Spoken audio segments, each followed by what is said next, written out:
बम्बई में एक डॉक्टर हैं, बहुत बड़ी गायको नृत्य इंदिरा हिंदुजा, अजैन है, लेकिन मैं अपने प्रवचन सुनने हमेशा आती है और स्वाध्याय भी करती है, कैसेट भी सुनती है, कुंवारी है, अकेली है और बहुत बड़ी डॉक्टर है।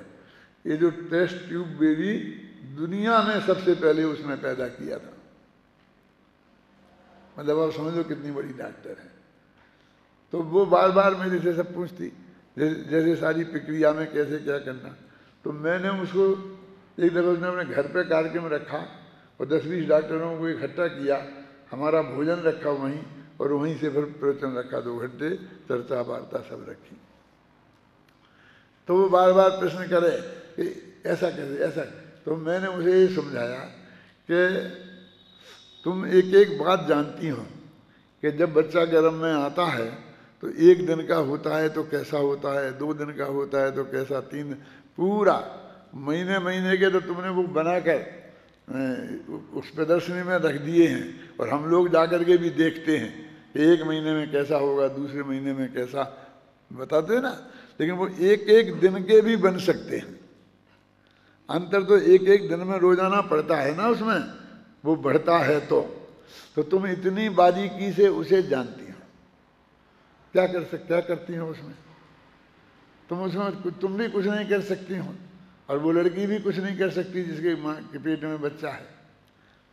लेकिन तुम इतनी बड़ी डॉक्टर होकर के भी एक अनाड़ी शहरियों की लड़की, भीलों की लड़की और 25 वर्ष की हो और उसके गर्भ रह जाए तो वो 9 महीने में तुमसे अच्छा बच्चा पैदा करके बता देगी, हो जाएगा उसके। और तुम्हारे हो पाए वो नहीं हो गए, कैसा हो गए, ये कोई गारंटी नहीं है कि तुम बहुत बड़ी डॉक्टर हो तो तुम्हारा बच्चा बहुत अच्छा होगा और उसका बच्चा कोई खराब होगा, ऐसा तो कुछ है नहीं। तो ये तुम्हारे इतने ज्ञान की मरीज का इलाज करने के काम का तो है ना तुम्हारा ज्ञान, लेकिन तुम बच्चा पैदा करने का काम तुम्हारा नहीं है। वो तुमसे ज्यादा सफलता के साथ बच्चा पैदा कर सकती है और तुम कर ही नहीं सकती हो। अब मतलब 60-70 वर्ष की हो गई हो तो पैदा ही नहीं कर सकती हो, क्यों, और वो बच्चा अभी भी कर सकती है। तो ऐसी प्रक्रिया हम जान लें पूरी, वो डॉक्टर बन जाए उसके, करुणा नहीं हो कि एक एक कब कब के प्रकृति में कैसा कैसा संक्रमण, कैसा उदय, कैसा क्या होता है, परिवर्तन क्या होते हैं, कैसे भावों से होते हैं। वे उन भावों को भी हम ऐसे बुद्धिपूर्वक नहीं कर सकते, क्योंकि जिन भावों से वो होते हैं, आयु का उत्कर्षण अपकर्षण है ना, संक्रमण, तो वो सब हम वैसे भाव करके कर लें, वो कर नहीं सकता कोई, कितना ही विशेषज्ञ बन जाए, बस तुम जान सकते हो। उस जानने का निष्कर्ष क्या निकालना है, तो ऐसी प्रक्रिया होती है तो वो सब अपने आप होती है, हमारे माथे उसका रंच मात्र भी कर्तृत्व तो नहीं है। इसलिए हम अपने उपयोग को वहाँ खराब नहीं करें, हम अपने उपयोग को अपने काम में लगाएं और वो जैसी होनी होगी हो जाएगी। इसके लिए है वो सारी पढ़ाई। अंत में निष्कर्ष ये निकलना है क्या, उसमें करने जैसा कुछ नहीं है। अपकर्षण भाषा तो ऐसी आती है, इस तरह मुनिराज, तो उसका राजा सोने के ने उसकी आयु का अपकर्षण कर दिया, फिर ये कर लिया, फिर उसने ये कर दिया, फिर उसने ऐसा किया, भाषा ऐसी आती है। लेकिन एक सिद्धांत समझ लेना कि उन किसी ने कोई कुछ नहीं किया, वो सब ऑटोमेटिक प्रक्रिया के अंतर्गत हुआ है, हैं? और यदि किसी ने कोई कर्तृत्व किसी के माथे मरना है तो वो बच्चे ही ने किया सब कुछ, तो पैदा तो उसे होना है ना। वो माँ के गर्भ में रहा, 1 दिन का रहा और वहाँ से बढ़ कर के 9 महीना में धीरे धीरे बढ़ कर के बाहर पैदा उसे होना है, तो सारा काम उसमें होना है। वो उस 9 महीने के बच्चे रूप परिणमित होगा, तो यह परिणमति सा करता, इसके हिसाब से वो जो परिणमित होता है वो करता है। तो हम कहें कि वो बच्चा सब कुछ करता है और तुम बड़े बड़े डॉक्टर, बड़े बड़े पंडित, ये सब मिलके जो बाहर हो वो दौड़ धूप कर रहे हो, तुम कुछ नहीं करते हो, तो इसमें क्या गलती है बोलो? और स्वतंत्र करता, वो उस प्राणमय रूप क्रिया का करता स्वतंत्र है, जो उसकी योग्यता है ना, उसी का नाम तो वो है। आप कहते हम शिव के करता है, तो हमारे जिस समय जिस रूप परिणमित होने की योग्यता है, हम उसी के करता है ना, तो ऐसा है। तो मेरे कहने का मतलब ये है कि यहाँ पर वो करुणानिधि योग का सिद्धांत भी आपको समझाया जा रहा है कि उसके, लेकिन वो अभी एक थोड़ा इसमें पेंच और है। वो ये है कि वो जो रागादि भाव हुए हैं, यदि हम ये कहते हैं कि वे स्वतंत्रपणे हुए हैं इसलिए भगवान उसका करता है, यदि स्वतंत्रपणे नहीं मानते हैं परमात्मा, तो वे कर्ता नहीं बन सकता वो, क्यों? कर्ता की परिभाषा स्वतंत्र करता। और यदि हम उसे स्वतंत्र मान लेते हैं कि वो बिल्कुल, तो स्वतंत्र ऐसा करता कुछ दिखता नहीं। क्या यानी वो उसका उसमें कर्तृत्व कोई बुद्धिपूर्वक कर्तृत्व कुछ दिखता नहीं। तो फिर हम ये कहते हैं अनादि से स्वयं वैसा ही न की है स्वयं। अब बात शांति जी ज्ञान तक जाती है। ये जो कर्म के बंध की प्रक्रिया है, ये सब कर्म के नो कर्म के बारे में है, ये यहाँ तो है ही, फिर ज्ञान तक भी कि हमारे ज्ञान का गेय भी नक्की है। तो जिस गेय को हमें जानना है नक्की, इतनी बात अपन कर रहे हैं ना, तो इसमें से किसके पकड़ में कितनी बात आ रही है? वो बिल्कुल सबकी योग्यता अलग अलग है ना।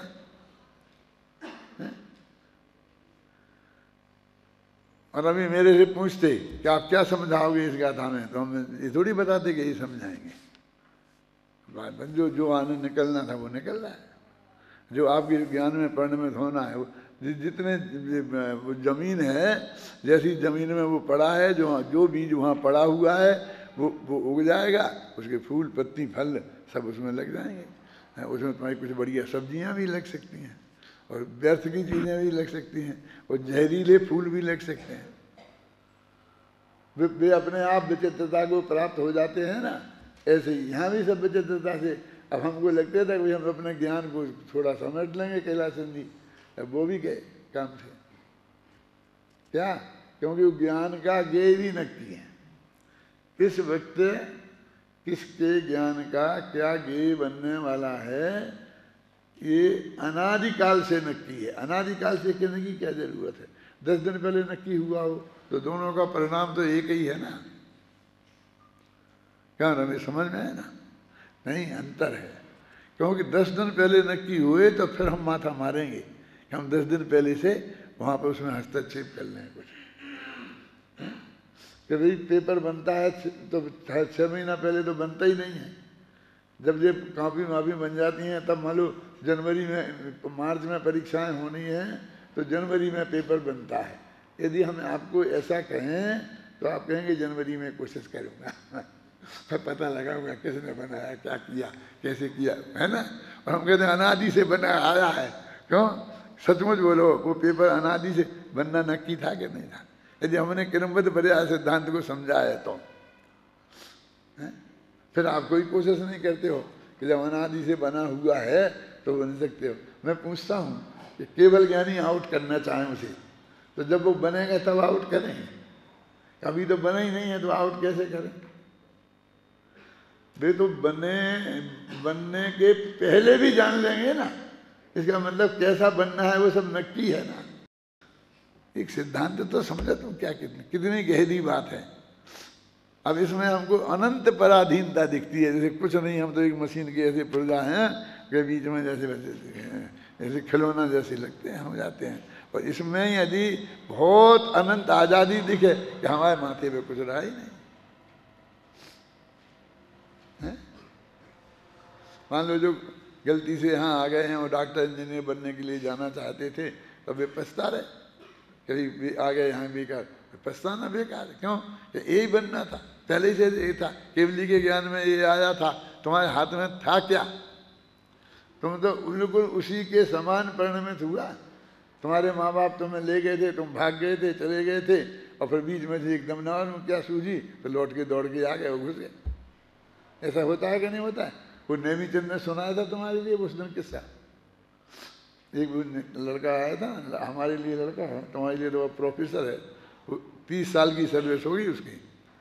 30 साल पहले वो शास्त्री मास्त्री हुआ था, जब से वो हिंदी एमए वालों को पढ़ाता है।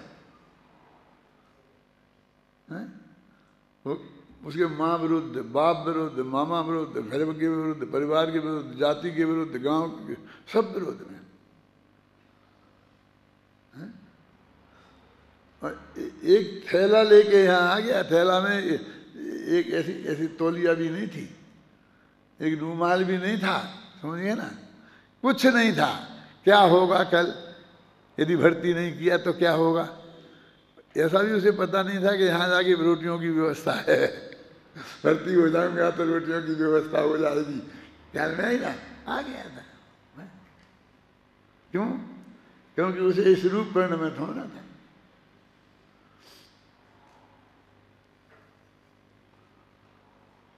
और अभी भी वो तुम्हारी बात मेरे पास आया था, तो वो भी यहाँ भी सुना था मैंने उसको, जो वो बोल रहा था, तो मेरे पास आया था। तो वो बोलता है कि अभी भी अपने बच्चों को, पत्नी को, सबको बैठा करके और सुबह 6:30 बजे का जो टीवी का प्रवचन सुनता है। और आप लोगों को भी बहुत पीछे पड़ रहा था ना कि तुम 6:30 बजे नहीं आ पाते हो, हम तो 5 बजे उठ जाते थे। वो दाऊदी भाई गुरु जी हैं, उठा देते थे, वो डंडा मार के उठा देते थे। उसको ये विकल्प आ रहा है कि टीवी बंद ना हो जाए, टीवी पे आना, उसके लिए हमको ये व्यवस्था करनी चाहिए, ये करना चाहिए। और मैं भी मेरी अपनी हैसियत के हिसाब से पैसा देने को तैयार हूँ, सारी समाज को, ऐसा लग रहा था। माने कैसे कैसे जीव के परिणाम, आज भी उसके परिवार वाले उसके विरोधी हैं, कोई नहीं बना। तुम्हारे तो सब आए और 2 साल में हाथों के तो बन जाएंगे, बिल्कुल अनुकूल हो जाएंगे सब। तुम्हें कुछ नहीं करना है, तुम यहाँ से जाओगे, मुझे तुम साल भर में सुधर जाओगे, तुमको भी उसका अंदाजा नहीं होगा, लेकिन बिल्कुल सौम्य शांत एकदम ऐसे हो जाओगे। तो महाउद्यमी थे ना, तो उनको तुम्हें देख के, तुम्हारे दर्शन कर करके तुम्हारे माँ बाप सुधर जाएंगे। क्या हमारा एक छोटा भाई था, तो अजमेर में डॉक्टर थे उसके दोनों पति पत्नी। तो हम यहाँ से एक शिविर में जा रहे थे, तो महाराष्ट्र में वाशिम में एक शिविर था, वाशिम में प्रशिक्षण शिविर। तो अजमेर से पास हो रहे थे, तो अजमेर में वो हमसे मिलने आए। तो उनके बच्चे भी आए, एक लड़की थी, एक लड़का था। तो लड़का लड़की वैसे ही जबरदस्ती हमारे साथ गाड़ी में बैठ गए, हम तो नहीं उतरेंगे, हम तो दादा के साथ जाएंगे। अब वे कुछ भी नहीं लेके नहीं आए थे, घर का कुछ नक्की करके नहीं आए थे। अब उतरे ही नहीं, रोए जब तुम करो, चले जाओ तो देखेंगे जो कुछ भी। तो चले गए हमारे साथ ऐसा ही खाली। मालूम वो वाशिम कितनी दूर था अजमेर से, 28 घंटे का रास्ता। वो गाड़ी इंदौर होती हुई, खंडवा होती हुई, फिर वहाँ से वहाँ बहुत लंबी लंबी लंबी अकोला ऐसी जाती थी। 2 दिन में पहुँचती थी, वहाँ हैदराबाद जाती थी गाड़ी। अब वहाँ बस ऐसा पहुँच गए थे, कुछ नहीं। उनके सब हमने कपड़े खरीदे बाजार से, उनके पहनने के लिए जी। अभी पढ़ने प्रशिक्षण शिविर में ऐसे बैठे पढ़ने लगे। और पढ़ते पढ़ते हमने कोई उनको ज़्यादा कुछ कहा नहीं। उन्होंने आलू जमी के अंदर छोड़ दिए, फिर ये छोड़ दिए, फिर ये छोड़ दिया। जो अपने उनमें संस्कार होते हैं ना अपने में ज़्यादा, लगभग उनके पूरी प्रतिज्ञा लेके तैयार हो गए दोनों बच्चे। अब लौट के घर आए, वो पढ़ करके प्रशिक्षण ले करके, तो घर में रात में नहीं खाएं, वो ये नहीं खाएं, आलू नहीं खाऊंगा, मैं ये नहीं खाऊंगा।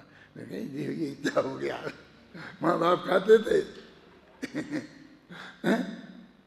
और हमने और हमारे पिताजी ने बहुत कोशिश की थी छुड़ाने की, नहीं छोड़ा था। वे अपने बाप से नहीं छोड़ा और बेटों ने छोड़ा दिया सब। क्या साहब देखो, ये समझ लो 200 घर सुधरने वाले हैं। और मैं जानता हूं कि 200 घरों में 150 लोग गैर मुमुक्षु घरों के होंगे। हमने कभी तुमसे पूछा नहीं ना इंटरव्यू लेते वक्त क्या, और ना ये कभी नहीं पूछा हमने कभी जाति नहीं पूछी। अब तो पाप हो गया वो जाति पूछना। तो प्रधानमंत्री के बाप का नाम नहीं पूछ सकते प्रधानमंत्री की जाति नहीं पूछ सकते हैं? हमें तो विकल्प ही नहीं आया आज तक। हमने कोई सर्वे नहीं कराया कि हमारी इतनी कौन सी जाति के कितने हैं, कौन सी धर्म के कितने हैं, कौन सी भाषी कितने हैं, क्या कुछ नहीं है? लेकिन ये सब ऑटोमेटिक प्रक्रिया के अंतर्गत हो रहा है। अब थोड़ा बहुत तुम्हारा विकल्प आएगा करने का तो तुम ओके करता बन जाओगे। मैंने किया, मैंने किया, मैंने किया, कुछ नहीं, सहज प्रक्रिया से हो रहा है, अनादिकाल से सुनिश्चित है और सब चीज बढ़िया हो रही है। अपन कहाँ पढ़ रहे थे?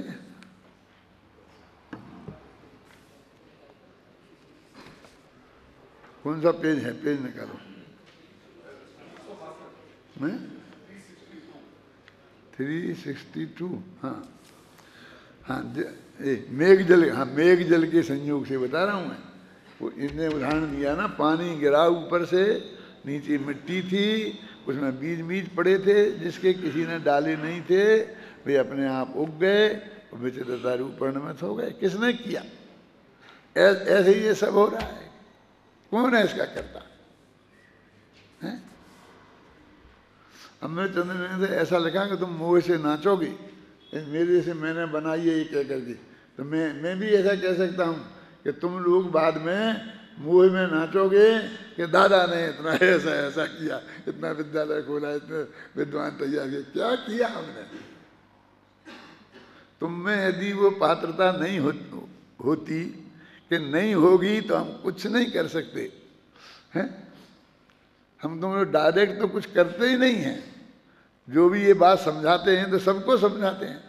पर इसी प्रवचनसार में ऐसे भी नए हैं, क्योंकि अकेले तो वो उसका अकर्ता है। क्यों? अकेले उसको थोड़ी किया, सबको ही करता है, इसलिए करता है। ऐसा आता है कि नहीं आता है? अकेले नहीं किया, मैंने जो हम सबके लिए करते हैं वो उसके लिए तुम्हें हमारा उपकार मानने की जरूरत नहीं है। पानी बह रहा था, तुमने पी लिया है? नहीं साहब, गुरु शिष्य का उपकार तो मानना ही चाहिए। हमको ये पढ़ाना पड़ेगा। मैं एक सच्ची घटना बताता हूँ कि हमारे स्कूल में मैं ऐसे ही कपड़ों में जाता था, धोती कुर्ता पहन करके, समझे ना। अभी तो मैंने पजामा सिला लिए हैं, तो दिन भर घर में पहना रहता हूँ। लेकिन मैंने वहाँ स्कूल में कभी कभी तो मेरे पास पजामा थे ही नहीं, पेंट वेंट कुछ नहीं, धोती कुर्ता ही पहन के जाता था पढ़ाने। अब वहाँ पर हमारे इंस्पेक्टर, मतलब इंस्पेक्टर से बड़े कोई डायरेक्टर आए देखने के लिए। तो डायरेक्टर आए तो सब अध्यापक ऐसे बैठे एक मीटिंग में, और वो बैठे थे, समझे। तो वो बहुत बातें कर रहे थे, पूछ रहे थे, और वो आदर्श टाइप के आदमी थे।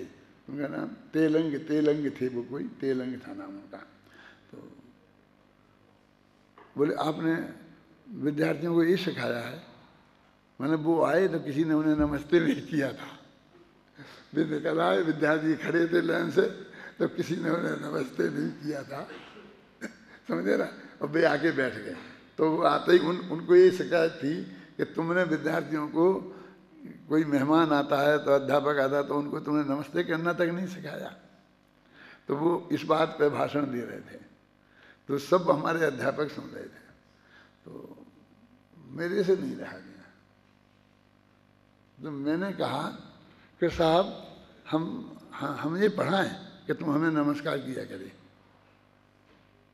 हम अपने विद्यार्थियों को विषय सब्जेक्ट नहीं पढ़ाएं। अरे हम बहुत अच्छी तरह सब्जेक्ट पढ़ाएंगे, प्रेम से पढ़ाएंगे, बिना पक्षपात के पढ़ाएंगे।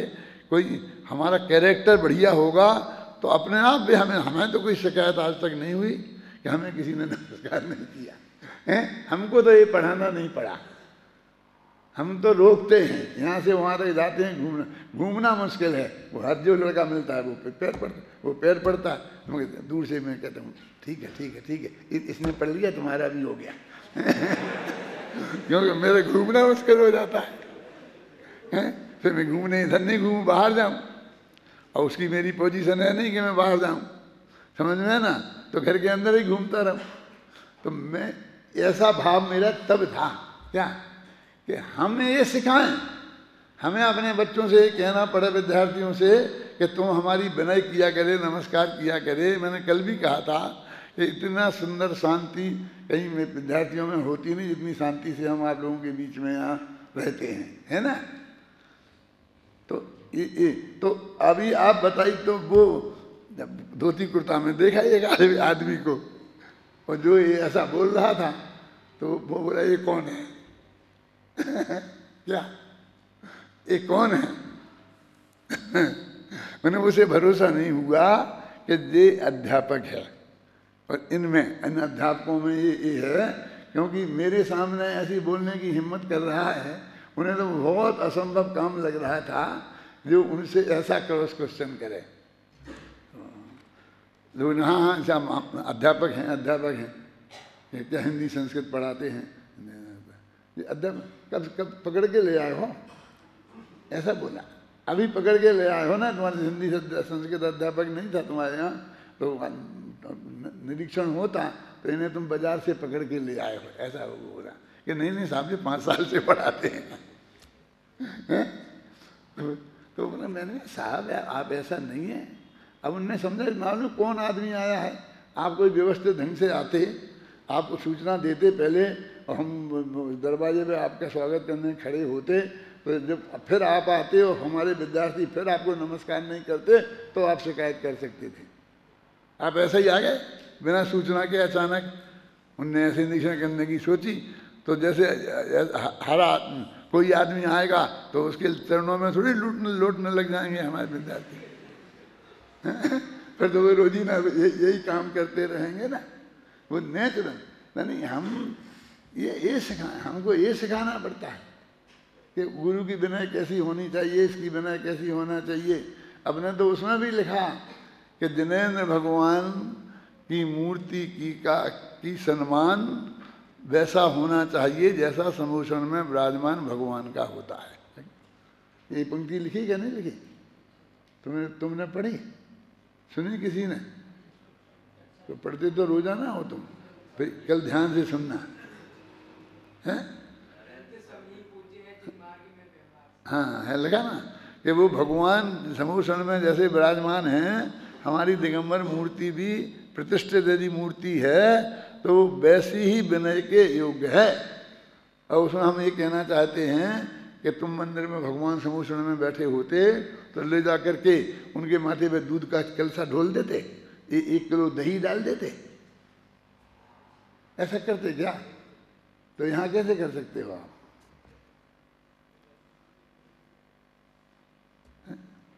वो प्रक्षाल भी एकांत में हो सकता है। व्यवस्था है कि मूर्ति की में गंदगी न लग जाए, धूल हट जाए, वो व्यवस्था है, कोई पूजा नहीं है, वो पूजन का अंग नहीं है।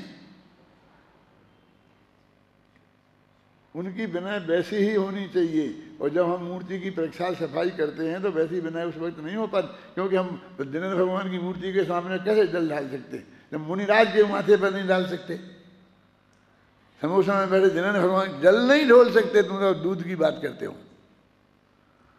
ये तो हमने जैसे मंदिर की सफाई करते हैं ऐसे हम मूर्ति का प्रक्षाल कर रहे हैं एकांत में, उस वक्त कुछ ना कुछ पढ़ने लगते हैं, बोलने लगते हैं। तो मैंने कहा ऐसी चीज़ बोलो ना कि जिसमें हमको कुछ उसके समझ मिले और उसी समझ के अनुसार हमारी समझ विकसित हो।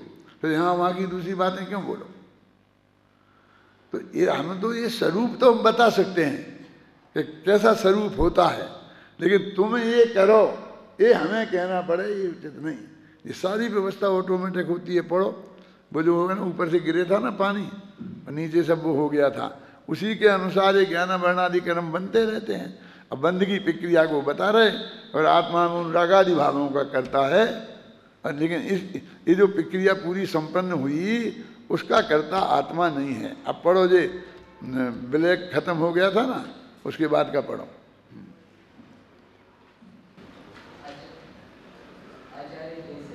हाँ, नहीं उक्त संपूर्ण, आप बता रहे जैसन कहाँ आ गए? एक गलत पेज पे आ गया, नहीं पेज तो में सही है। हाँ हैं? अरे पेज नंबर संपूर्ण कथन का सार यह है हाँ कि प्रत्येक पदार्थ स्वयं के परिणाम का कर्ता स्वयं है। हाँ कर्ता के संबंध में कहा गया है कि स्वतंत्रता कर्ता, जो अपने कार्य को स्वतंत्र रूप से करे उसे कर्ता कहते हैं। जीव द्रव्य अपने निर्मल परिणामों को स्वतंत्रपने करता है, इसलिए वह उनका कर्ता तो है ही, किंतु अज्ञान अवस्था में विकारी परिणामों का कर्ता भी वही है।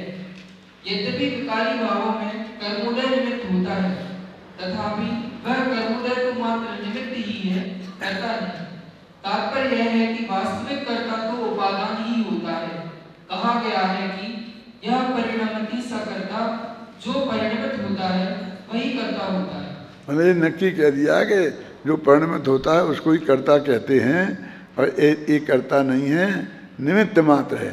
तो अब निमित्त मात्र है, निमित्त इसके बिना नहीं होगा, इतना जो बता देते हैं ना, तो हमारे दिमाग में निमित्त का कर्तृत्व घुस जाता है, और निमित्त के कर्तृत्व का निषेध करते हैं तो फिर वो निमित्त की सत्ताई से हम इनकार करने लगते हैं कि निमित्त है तो उदय तो है उसका, उदय के बिना तो काम नहीं होगा। हमें गुस्सा आएगा तो उस वक्त क्रोध कर्म का उदय अवश्य होगा। ऐसा नहीं हो सकता क्रोध कर्म का उदय नहीं हो और हमारे लिए गुस्सा आ जाए, ये नहीं हो सकता। समझे ना?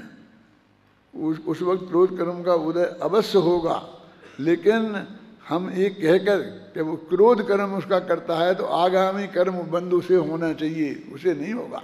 तुम्हें गुस्सा आएगा तो कर्म बंद तुम्हें होगा।